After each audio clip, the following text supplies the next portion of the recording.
Hi there, everyone. Here's some of us heading your way tonight to your news at 9. A woman gets prison time for hitting and killing her boyfriend with her car. The FDA is planning to ban menthol cigarettes and all flavored cigars. I'm Zach Dodge with Local Reaction. Doug Heddy has weather. Jacob Leonard has sports. This is KOAM News at 9 on Fox 14. The 4 states' most watched news starts now.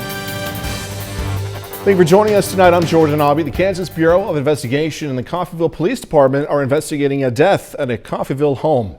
Authorities say officers conducted a welfare check of a resident at 1709 South Spruce Street. When they arrived, they found a deceased man inside but have not been able to identify him yet. An autopsy is scheduled for tomorrow. Police arrest 2 people after an armed robbery at a Joplin convenience store. Authorities say a man went into the store, the Come and Go, at 5002 South Main Street, showed a knife, demanded money. Clerk got away safely and the man left in a car with a woman. Authorities say the suspect is Robert Castro and was arrested later after a JPD officer tracked him down. He was arrested in connection with the robbery along with outstanding warrants. The alleged driver, Madison Shores, was also arrested. She's facing charges on possession of a controlled substance, DWI, and possession of marijuana. Jury finds a Joplin man guilty on 10 counts of charges related to child sexual abuse. Authorities say back in 2017, Daniel Franklin paid a group of minors to, quote, party naked with him. Franklin was found guilty on charges including multiple counts of statutory sodomy, statutory rape, unlawful use of a weapon as well. A Labette County, Kansas judge sentences a Parsons woman for hitting and killing her boyfriend with her car. Authorities say 30-year-old Tiffany Jackie was driving south on US 59 when she passed another vehicle in a no passing zone, drove partially onto the shoulder, and hit William Triber, who was walking on the shoulder. Triber was pronounced dead at the scene, and Jackie is sentenced to 14 years in prison after pleading no contest to second-degree murder, 2 counts of aggravated endangering a child, and driving under the influence. Mr. Doug Heddy joining us now with the first look at the forecast. No winds, hardly any clouds, just an absolute gorgeous day. Yeah, it was pretty nice across the region, especially after all the showers and thunderstorms that we have had over the past couple days. Temperatures great as well, right where we should be, 74 for a high. We started at 60 during the morning hours. We do have some mid and upper level clouds, but in general, it's a pretty good evening. Temperatures are great. The winds are light behind the storm system that gave us the showers and thunderstorms. It is gone now. There is a little wave across the northern parts of Mexico we're going to have to watch for the second half of the weekend. So, of course, we're going to look into the weekend and talk about that here in just a bit. All right, Doug, thanks so much. FDA is pushing forward with a ban on menthol cigarettes and flavored cigars, a move they say could save hundreds of thousands of lives. Now, menthol is the only cigarette flavor that was not banned under the 2009 law that gave the FDA authority over tobacco products. It was an exemption negotiated by industry lobbyists. The move announced today comes in response to new legal pressure from African-American health groups concerned over the impact that menthol cigarette smoking has had in the black community. A tobacco control study shows from 2012 to 2014, 84% of black smokers reported smoking menthols. Young smokers are also more likely to smoke menthol cigarettes, according to Tobacco Control. From 2012 to 2014, 53% of smokers ages 12 to 17 and 50% of smokers 18 to 25 smoked menthols. Menthol reduces the harshness of cigarette smoke, which health experts say might appeal to underage smokers and make it harder to quit for smokers of any age, for that matter. Our local NAACP chapter is happy to see the proposed change, saying it's going to be good for everyone long term. While the FDA is pushing the ban in the name of public health, some smokers, though, are rallying against the idea. KOAM Zach Dodge has local reaction. I can remember as a little boy growing up, my dad and uncles, whatever, that's all they smoked. Joplin NAACP President Victor Sly says as a DARE officer, he always thought menthol cigarettes were the gateway drug, leading to kids trying harder drugs after smoking. Something that impacts kids in black communities as more than half of underage smokers smoke menthols. It's targeting the inner city communities, getting these young kids to start smoking earlier. So he thinks the proposed menthol cigarette ban would be a win for everyone. Say if we stop smoking, everybody stops smoking, then you know what? Then you don't have these different types of the disease, you cut back on medical costs, people won't be in hospitals. No. We need our menthols There are people who cannot do regular cigarettes. Parsons resident Destiny Harris says she smokes menthols because that's what her family had when she started smoking, and is not happy about the idea of not being able to get them. There's no substitute. A lot of us will end up probably will quit. Joplin resident Abby Constable's been smoking for 20 years, and menthol is her cigarette of choice. She's tried quitting, but says it's harder than it seems. I'd have to switch over to a regular one, and she's probably going to listen to me complain about it the whole time. Some smokers think that it's unfair for the FDA to do nothing with traditional cigarettes, but fully ban menthol flavored. If you're going to do the menthols, you got to do the other ones. It's not only fair. They ought to ban all cigarettes. That's what they should do, truthfully. But, you know, like I said, again, to each his own. In Joplin, Zach Dodge, KOAM News. FDA says they're working toward issuing proposed product standards within the next year. The Centers for Disease Control and Prevention is committed to starting up the U.S. cruise industry again by mid-summer. The agency just announced new steps to help get boats back to sailing. Here's how it will work. 98% of the ship's crew and 95% of passengers must be fully vaccinated in order to get that green light. Rising vaccination rates are driving reopenings across the U.S., but some states are still battling an increased number of new infections and hospitalizations. Fox News correspondent David Lee Miller has more. This is going to be the summer of New York City. New York City Mayor Bill de Blasio announced plans Thursday to fully reopen the city on July 1st, citing increased vaccinations and a decline in hospitalization rates. But Governor Andrew Cuomo says a reopening date could come sooner. I am reluctant to make projections because I think they're irresponsible. I think if we do what we have to do, we can be reopened earlier. Reopenings look different across the rest of the U.S. Starting Friday, Oregon will again ban indoor dining in parts of the state as new infections and hospitalizations rise. Michigan is tying the lifting of COVID-19 restrictions to the state's vaccination rate. Thursday, Governor Gretchen Whitmer announced capacity limits on indoor dining and gatherings will be lifted as more people get their shots. Vaccine is safe. It'll protect you, your family, and other people from getting COVID. Vaccines are our best chance of putting this pandemic behind us and returning to normal. Public health officials say increased vaccinations are helping curb COVID-19 cases nationwide, but there's still concern over people not coming back for another Pfizer or Moderna shot. The CDC estimates 5 million people have missed a second dose. It's just a few percent that are not coming back. We do what we call silent scheduling. We schedule your second appointment at the time that you're receiving your first. Today, Moderna announced plans to make up to 1 billion doses of its COVID-19 vaccine this year. In New York, David Lee Miller, Fox News. KOAM News at 9 on Fox 14 takes this time to honor one of our four state heroes. Ross Bryant served the U.S. Army from 1968 to 69. Native of Fort Scott, Kansas, Bryant spent time in Vietnam, earning the Bronze Star, also Combat Infantry Badge. We are proud to thank Sergeant First Class Ross Bryant. He's tonight's four-state hero. Doug Hetty's up next with a complete look at the forecast, and later, Webb City aiming to knock off another top 10 team in the state. Going to have highlights in sports.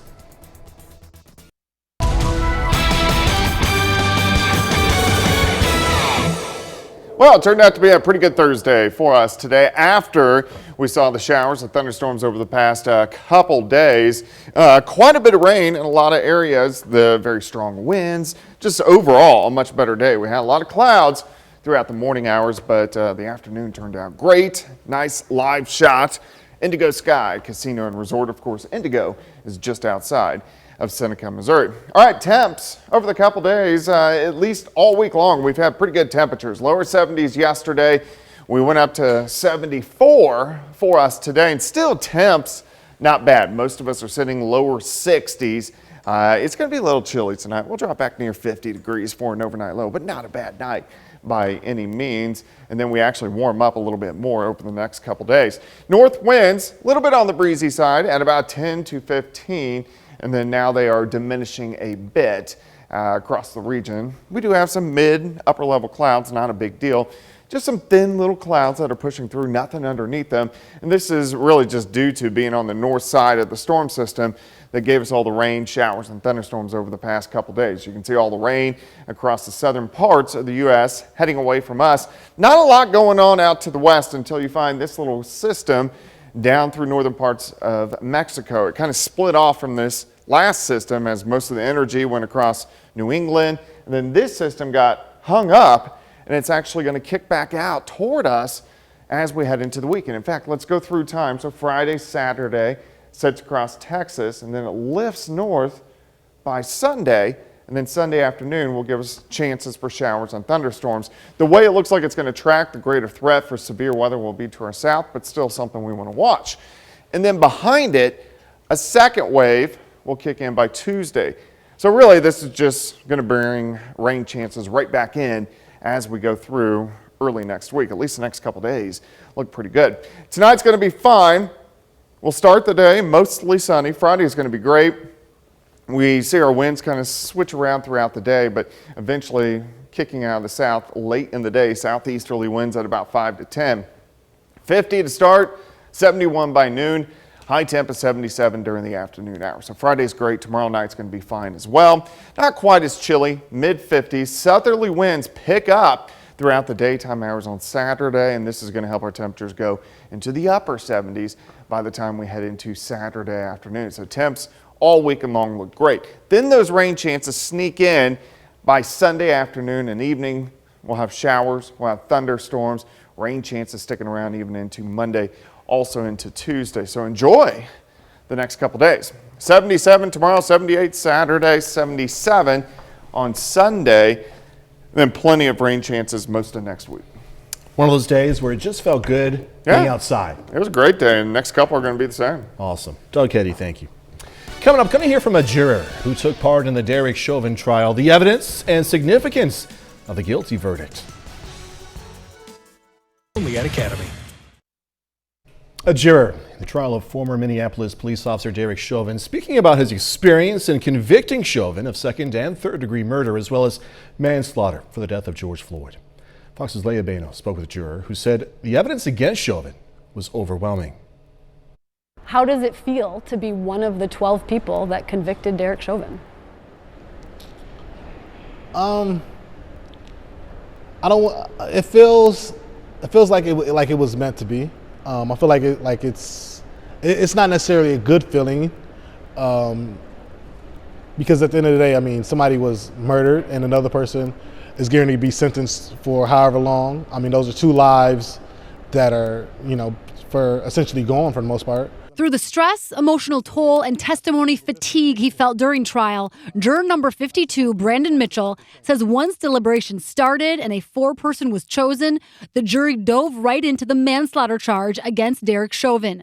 Initial vote, all but one on the 12-person jury agreed Chauvin was guilty. Within an hour, the jury was unanimous on this charge. Mitchell says then the next day, when deliberations picked back up, third-degree murder discussion took a few hours because of its complexity. But by the time jurors did a preliminary vote on second-degree murder, the discussion only lasted about 20 minutes. Again, only one jury member needing to be swayed to find Chauvin guilty on all three counts. Yeah, it was just the same one. I mean, they just wanted to do their due diligence. They wanted to make sure that they were making the right decision and just take their time and be delicate with what they're deciding on. Did you feel pressure in any way? I personally no, and I don't think any of the other jurors did either. Just because from being in the courtroom during the trial every day and having to witness on instant replay somebody dying every day, the stress of that alone, you don't even have time to think about pressure. That's enough pressure alone just to make the right decision, because you're deciding someone else's life and you're watching another person lose their life. Mitchell says for him, pulmonologist Dr. Martin Tobin stood out as the strongest witness. He made it make sense where it's like, I don't know what else the defense could say, but this pretty much closes this trial. I mean, based off his testimony. Eric Nelson, I still thought, did a really good job for what he had to work with. Did you want to hear from Derek Chauvin on the stand? I think it's human nature to want to hear the thought process behind something. So I do think I wanted to hear, hey, what were you thinking during this time? Would it have changed the verdict? I don't know. But it's still, just after watching the video so many times, for my own, I guess, peace of mind, it would have been nice to just hear him say something. Do you have any desire to meet George Floyd's family? Oh yeah, I would love to. Absolutely. Absolutely, I would 100% love to. Yeah, seeing his brother on the stand was definitely a moment that I kind of, I felt, and I definitely seen myself within possibly his shoes or even in George's shoes, was like, that could be me and my brother, easily. Mitchell believes whatever sentence Judge Cahill decides will be fair, but often thinking of the North Minneapolis junior varsity basketball team he coaches and mentors, he hopes, above all else, Chauvin's conviction will be as historic as many already view it. With this conviction, like I said, hopefully it just sparks some type of change. Hopefully it does, because it's important. Like I said, it's important for young black men in general to be able to be themselves. Leah Bino, Fox 9. Coming up, drumming up support. President Biden hits the road as he makes the case for two key proposals. I'm Madeline Rivera in Washington with more details on the president's trip. Go Rewards prizes. President Biden kicking off his Back on Track tour in Georgia today as he tries to sell his plans for infrastructure and families to the public. This comes as he wraps up his 100th day in office. Fox's Madeline Rivera is over in D.C. with more on reaction from Democrats and Republicans. President Biden landing in Georgia Thursday with a goal to get the American people on board with his agenda. While generally split on the issues, many Democrats and Republicans agree on one thing. The president's two proposals, which cover infrastructure, education, and child care, are big, totaling roughly $4 trillion. This is an ambitious, transformative vision for seizing a once-in-a-century opportunity to build back better. Just saying we're going to spend $1 trillion on this doesn't mean you care more. It means you're going to spend more of other people's money, taxpayer money, and run up the debt. However, the president says what the U.S. can't afford is falling behind China and other countries by not making these investments. We have to compete more strenuously than we have. The White House says the president is looking to work with Republicans and try and win them over, but they're skeptical. But even on subjects that's historically bipartisan, as pandemic relief, voting rights, and infrastructure, our Democratic friends have become addicted to divide and conquer. With a 50-50 split in the Senate, all eyes are turning to moderate Senator Joe Manchin of West Virginia, who has expressed concerns over the price tag. Senator Manchin has been and will be an important partner to the president and to the agenda of the administration. While in Georgia, President Biden met with former President Jimmy Carter, who wasn't able to attend the inauguration. The president heads to Philadelphia tomorrow for the second day of his Back on Track tour. In Washington, Madeline Rivera, Fox News. Coming up, going to check out an engineering marvel. A pedestrian bridge right there, straight up scary to some people. More. Finding bones from the Ice Age is not something you hear about every day, right? But a Las Vegas couple did just that. Yeah, Las Vegas. Well, the construction crew was building a pool for the new home. They found some bones deep underground. Now, they could be up to 14,000 years old. Scientists say the area where the bones were found was covered in springs during the Ice Age. Back in prehistoric times, animals like mammoths, camels, bison, and 2 species of horses used to roam the area. Researchers believe the bones may be from a horse. Who would have bet on that, huh? That's all I got, I'm sorry. Bet you won't walk on this, though, many of you in a way. The world's longest and possibly its scariest suspension bridge opens in Portugal. Look at that thing. The 1,693-foot-long bridge soars above the mountainous landscape near a small town in northern Portugal. It's about 574 feet above the river. Goodness! Few brave pedestrians made the heart-pounding and slow journey across the bridge. Oh man, it's only open to local residents right now, but come May 3rd, everyone can book a visit. Locals are hoping the new bridge is going to turn into a tourist attraction and help boost the economy hit hard by this pandemic. I don't know if I would, oh my gosh, I don't know if I would walk across that. Because you imagine it's got to sway too, right? Oh, all right, 30 more minutes, news, weather, and sports coming your way. The coronavirus is causing lumber prices to skyrocket. A 4-state lumber seller explains why, coming up. Authorities are investigating an hours-long standoff that left 5 people dead, including 2 deputies. I'm Griff Jenkins in North Carolina. I've got those details coming up. During the course of this coronavirus pandemic, lumber prices have skyrocketed by more than 250%. KOAM's Mike Mahoney spoke to a lumber yard owner in Miami to learn why the pandemic has affected his prices. The coronavirus pandemic has affected many businesses in many ways, and the lumber industry is no exception. You call today and I give you a price on a 2x4 today, that price is probably not going to be good tomorrow. Mark Welch is the owner of M&D Lumber in Miami, Oklahoma, and he says skyrocketing lumber prices caused by the coronavirus are creating headaches for both him and his customers. Just frustrated with prices, get cussed out regularly. Thinking we're price gouging, things like that, till they call around, and I mean, it's affecting everybody everywhere in every town. According to Business Insider, prices have soared more than 250% during the last year because the pandemic forced many mills to close or significantly slow production. But Mark says that's not all that happened. Well, right when COVID first hit, we actually had record number of sales, everybody home not doing anything. Well, then that really depleted the mills and what everybody had in the storehouse, so that's where we're back now, trying to fill that. Mark says he hopes lumber prices calm down as our country makes progress fighting COVID-19. But as of now, he doesn't like what's happening. Right now, we're still on an upward trend. I hope by the end of 2021 that we've at least become stable. In Miami, Oklahoma, Mike Mahoney, KOAM News. CEO of Deacon Lumber told Fortune magazine this week he believes lumber prices are going to be elevated for quite a while. April is Child Abuse Prevention Month, and a local nonprofit is raising money to help advocate for neglected and abused kids. Jasper County CASA is hosting the Helping Hands auction. The auction is virtual and features items like a vacation at Arkansas's Beaver Lake and a Chiefs fan package. We had to miss our big fundraiser last year, and so just kind of came out of an idea that one of our board members had to, hey, let's try something different to see. And we've heard some organizations had some great success with doing auctions online, and so we wanted to give it a shot and see. We've just had tremendous community support with all the items that have been donated. The auction kicks off tomorrow, runs through Sunday, May 2nd. Well, 1 in 10 Missouri teachers thinking about quitting after a challenging year of pandemic education. That's according to a survey from Missouri State University. The survey was sent to 67,000 public school educators. A little more than 8,000 reported. Of those planning to retire or resign, 62% cited the pandemic as their reason. Investigators are looking into an hours-long standoff that left 5 people dead in Boone, North Carolina. 2 of the victims are deputies who responded to the scene. Fox News correspondent Griff Jenkins is in North Carolina with this story.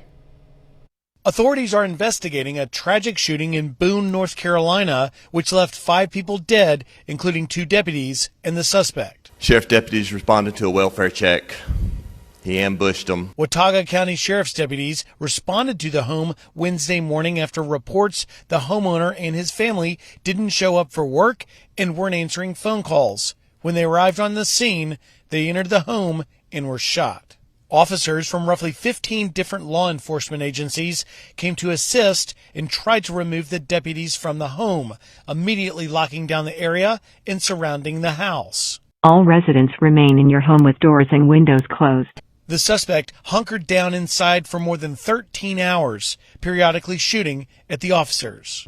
We've got an officer shot. Multiple first responders were shot during the standoff. Initial responding officers, Sergeant Chris Ward, died at the scene, and K-9 deputy Logan Fox succumbed to his injuries after being airlifted to a hospital in Johnson City, Tennessee.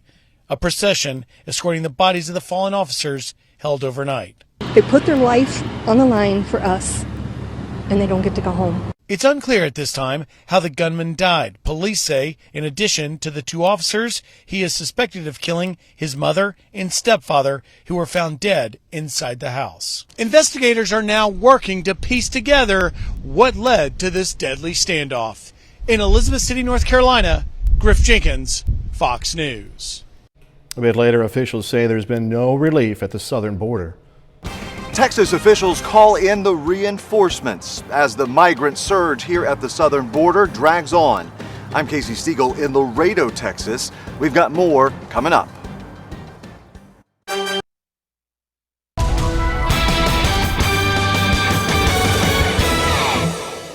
Well, it turned out to be a pretty good Thursday for us today after showers, thunderstorms the past couple days, all the wind that we have seen, and things have looked pretty good, at least for us today.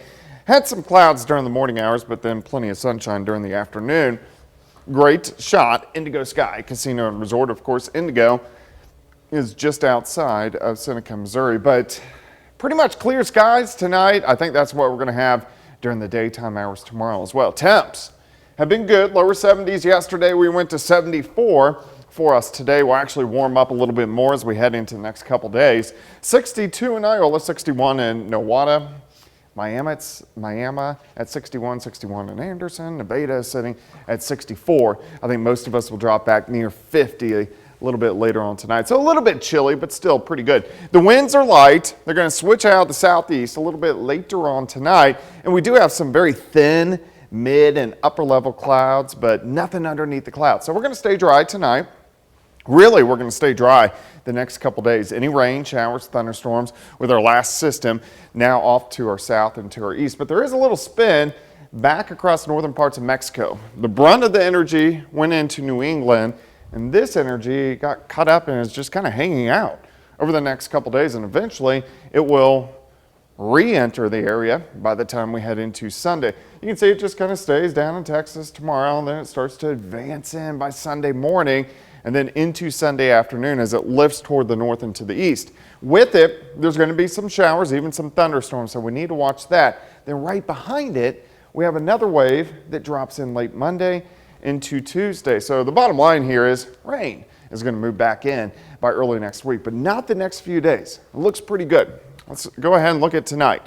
We'll drop back near 50, so kind of chilly, and then a quick warm up all the way through the 60s, 70s, warmer than what we even saw today. We'll start at 50, 71 by noon, high temp right around 77. The winds are going to be light out of the south at about 5 to 10. Tomorrow night looks good. We'll drop back into the mid 50s, and then on Saturday, even a little bit warmer. Still plenty of sunshine. We go into the upper 70s once again as we work through the day. So the next couple days are great. Then we'll start to see some rain chances kind of sneaking in by Sunday. You can see some showers, some thunderstorms trying to work in during the afternoon. We'll have to see if any of these are strong or severe. I think most of the severe weather will stay to our south. More showers, more thunderstorms Monday, and then just kind of a cooler, rainy day as we head into Tuesday. But we do have those chances the next few days. Or early next week. 77 tomorrow, 78 on Saturday, 77 on Sunday, 80 on Monday. We do cool down a bit for the middle of next week, but 60s, still really not that bad. My body seems to be still getting used to these warmer temperatures. Sometimes oh, it's hot. Sometimes my body's like, no, it's just perfect. You're good to go. It's great. Yeah. It is good. I'm getting used to things. All right, Doug Eddy, thank you. Coming up in sports, former Joplin High School football standout finding his home in Michigan. Plus, Baxter Springs baseball aiming to keep its winning streak alive with a pair of home games against Chautauqua and McCully. Jacob Leonard has that and more next. On Fox 14.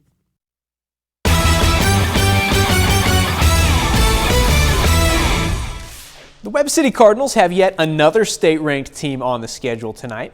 The Webb City beat 6th-ranked Carl Junction 11-5 Tuesday to get to 15-5 overall. Now, tonight, the Cardinals welcome in the Nixa Eagles. Nixa is currently ranked 7th in Missouri Class 6. Early on, Cole Gaiman sends it out to left center. Shane Knoll comes around to score. Webb City out to an early 3-0 lead after one. Later, Tragan Parker, feature Missouri Southern line here, pops it up to center. Jeremiah Leeming will score on the sacrifice fly. Moving on to the 6th now, Rylan Michelle will slip it through. Run scores to get Nixa within 2, but Webb City goes on to close it out. They get the 5-3 win. Playing people, good people, is really important. You know, we want to beef up our schedule a little bit to get us ready for the playoffs, and the COC does that. COC is a tough league, and we're glad we're in it. And every night, it's a good team, so we got to become ready to play. the win on Tuesday and the win on today was huge. You know, we're big confidence boosters. We got great pitching. We know pitching and defense will win in the playoffs, so we're real happy with those guys' outings. Baxter Springs baseball. You got my attention now, all right? 6-game winning streak with 2 games on the schedule tonight. Starting the day with Chatopa, Pierce Stolte, line drive back up the middle. Caden Nide and Henry Riley both score. That doubles the Baxter Springs lead. It's 4-0. And the third, Nide doubles out to right. Cameron Williamson comes in to score from second. Then Stolte with the base hit to center. Riley races home again. Baxter Springs makes it 7 straight with the quick 10-0 win. After that one, Baxter Springs trying to make it 8 wins in a row against McCauley. Lions roll again 15-0. Baxter Springs now 13-3 overall this season. The Frontenac softball team has once again been one of the best in Southeast Kansas this season. Frontenac is 10-4 overall, setting just 2 games behind Columbus for first place in the regional standings. Now the Raiders at home today for a big CNC doubleheader against Galena. Game 1 here, Frontenac down 1-0. Caitlin Hayslip rips a double into right center. 2 runs come home. Raiders have their first lead of the day. Moving to the 5th, still 2-1. Heather Arnett at the plate. A left fielder playing in for the lefty. This one rolls a while. 1 run comes in. Arnett in there at third, but I don't know. I was looking through the camera. Something happened out there. Arnett comes around to score. It's now 4-1 home team. The top of the 6th with 1 on. It's the hardest I've seen a high schooler hit a softball. Taylor Watkins over the fence, over the cars, over everything. Galena actually tied at 4 in the 7th, but final frame, Kelby Burke on second. Abby Beeman drops it into left. Burke hustles in. Walk-off single for Abby Beeman. Frontenac takes game 1 over Galena 5-4. Game 2, Frontenac would get the sweep. They win that one 11-7. The Raiders are now 12-4 this season. Former Joplin High School football standout Zach Westmoreland has found a home at Eastern Michigan University. Now, Westmoreland got to Michigan in January after spending 1 semester at NEO. Now, Westmoreland was a 3-time All-State receiver for Joplin High School. He finished his high school career with 3,500 yards and 74 total touchdowns. Now, Westmoreland committed to NEO but did not actually get a chance to play due to the pandemic last fall. Now, though, he says he's found the right school and is ready to get to work. I love it up there. It's a great experience. They talked about before I got there, the family culture, like that's a thing. Everybody there welcomed me with open arms, and when you go 12 hours away, like you're out there by yourself, and for them to really like embrace me and show me around everything, like it was really nice. Still got to work obviously, but it's good to know like I found a home. Westmoreland will suit up for the Eagles for the first time this fall. You can check out our full story with Westmoreland on the sports page at KOAMnewsnow.com. That's a look at sports. We're back with more news after this. The morning after his joint address to Congress, officials in border states are pleading with President Biden to deploy more resources to the southern border. Fox News senior correspondent Casey Stiegel has more now from Laredo, Texas. As the surge at the southern border continues, smugglers are getting more creative when it comes to human trafficking into the U.S. There have been more than 4,700 migrant-related rescue calls so far this year. There were just under 5,300 for all of 2020. A growing number of those calls are for water rescues, with migrants using rafts or simply swimming across the Rio Grande River. No easy task. And officials tell Fox News the cartels and those smugglers will sometimes throw a small child into the river just to distract border agents. They know that the focus now is going to be rescuing those individuals that are in the river. That leaves those open gaps now. And we're still seeing large numbers of those kids apprehended at the border. The ACLU is making a big push to close the detention overflow facilities where they're being held, pointing to newly released data showing some 57% of migrant children were eventually granted the right to stay in the U.S. Most won their cases. This vital fact underscores the dire conditions from which children are fleeing. But most Republicans on Capitol Hill are calling on President Biden to shift his focus to enforcement and not policy reform. These are desperate people living in horrible conditions. We sympathize with them, we really do, but we can't have an uncontrolled situation on the border. Officials here on the ground tell us they're bracing for an even bigger uptick of emergency calls, especially as the summer heat intensifies. That's the latest from the Texas-Mexico border in Laredo. Casey Stiegel, Fox News. When we come back, it's almost Friday. Time to check out what's new to DVD and on demand. Couple new scary movies, booked to screen action, also animated family fun. All part of this week's new movie options. Here's Fox's Ashley Dvorkin. This is darkness.